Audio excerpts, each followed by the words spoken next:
Like a lot of things, stories with deep psychological elements usually immerse me as well. Isn't it amazing how a writer can so deliberately take advantage of your own lack of imagination to completely throw you for a loop? Anyway, I've been reading a lot of horror lately.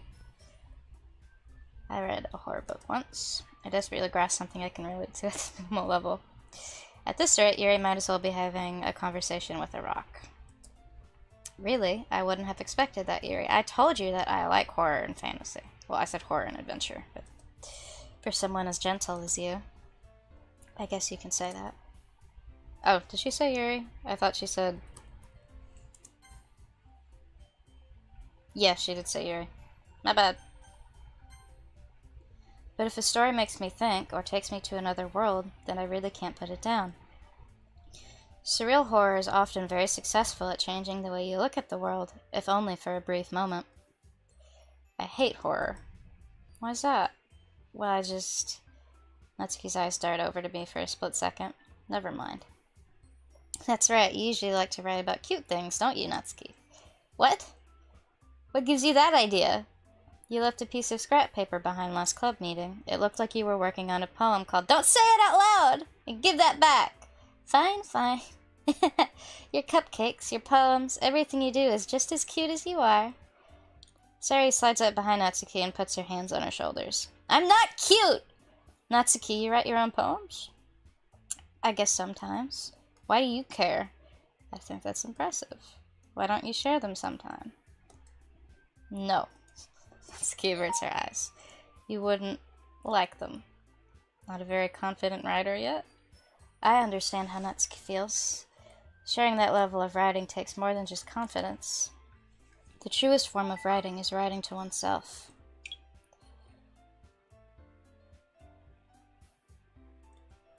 You must be willing to open up to your readers, exposing your vulnerabilities and showing even the deepest reaches of your heart.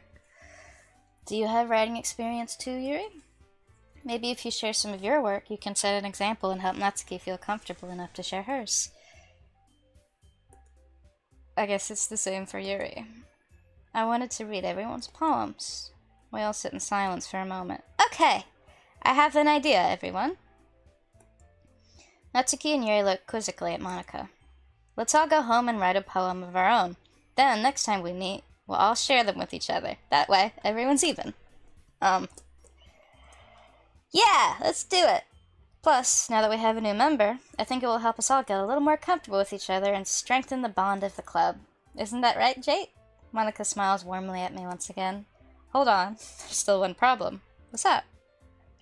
Now that we're back to the original topic of me joining the club, I bluntly come forth with what's been on my mind the entire time. I never said I would join this club.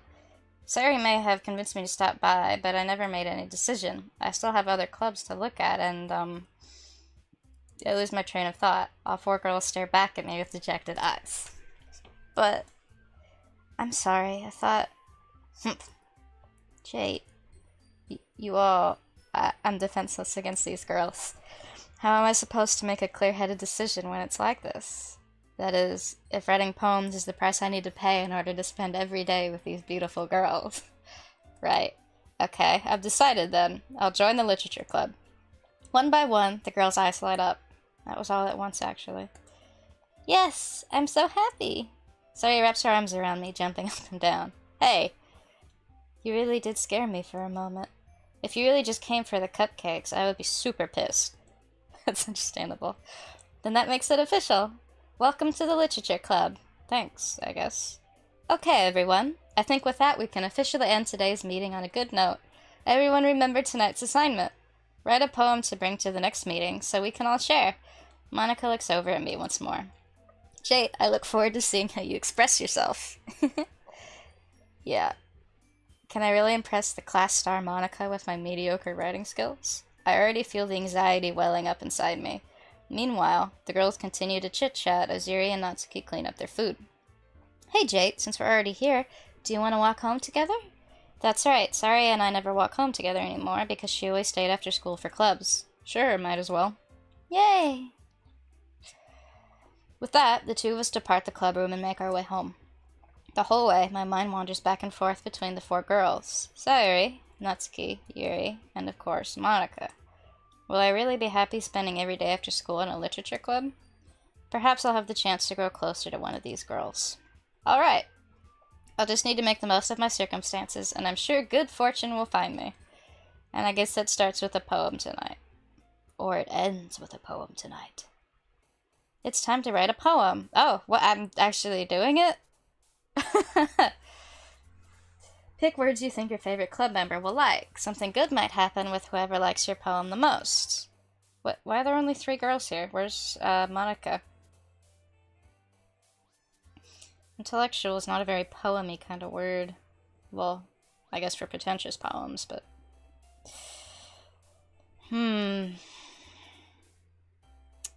Time.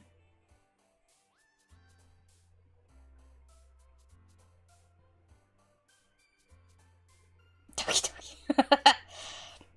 Unrestrained.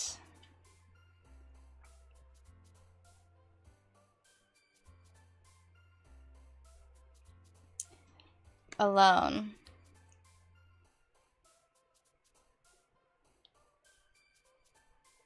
Milk. Essence.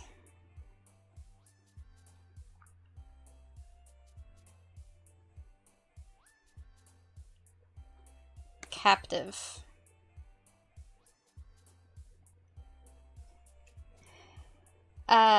Yuri's.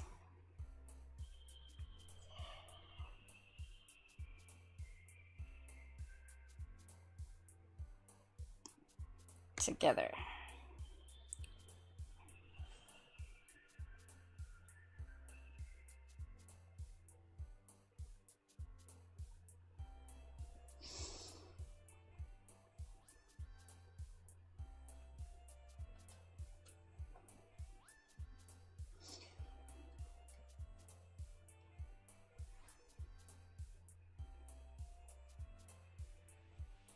I'm playing blind, so I don't want to look at a guide.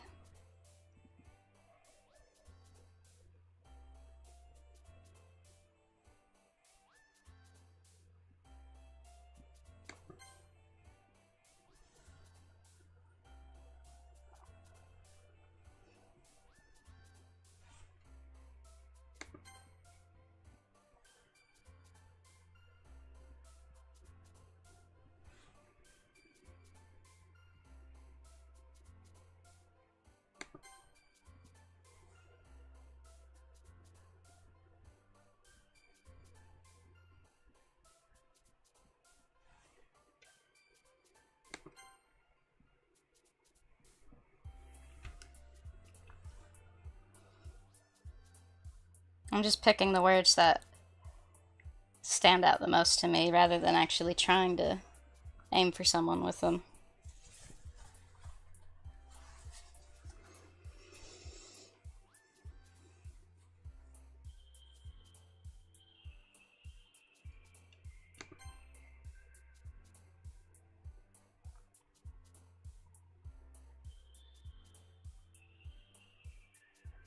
You know?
Hi again, Jade. Glad to see you didn't run away on us. Nah, don't worry. This might be a little strange for me, but I at least keep my word. Well, I'm back at the literature club. I was the last to come in, so everyone else is already hanging out. Thanks for keeping your promise, Jade. I hope this isn't too overwhelming of a commitment for you, making you dive headfirst into literature when you're not accustomed to it. Oh, come on, like he deserves any slack. Sorry you told me you didn't even want to join any clubs this year. And last year, too. I don't know if you plan to just come in here and hang out or what, but if you don't take us seriously, then you won't see the end of it. Natsuki, you certainly have a big mouth for someone who keeps her manga collection in the club room. Natsuki finds herself stuck between saying Monica and manga. Manga is literature! Swiftly defeated, Natsuki plops back into her seat.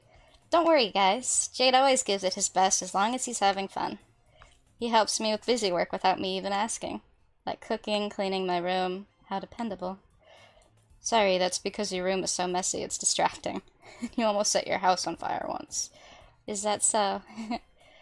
You two are really good friends, aren't you? I might be a little jealous. How come? You and Jake can become good friends too. Sorry. As usual, Sorry seems oblivious to the weird situation she just put me into. Oh, Yuri even brought you something today, you know? Wait, Sorry. Me? Not really. Don't be shy. It's really nothing. What is it? Never mind. Sorry made it sound like a big deal when it's really not. What do I do?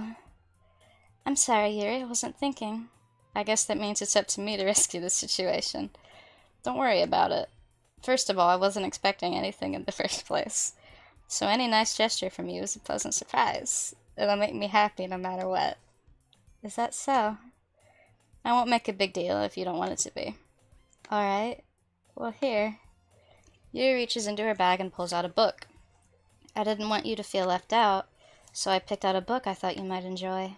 It's a short read, so it should keep your attention even if you don't usually read.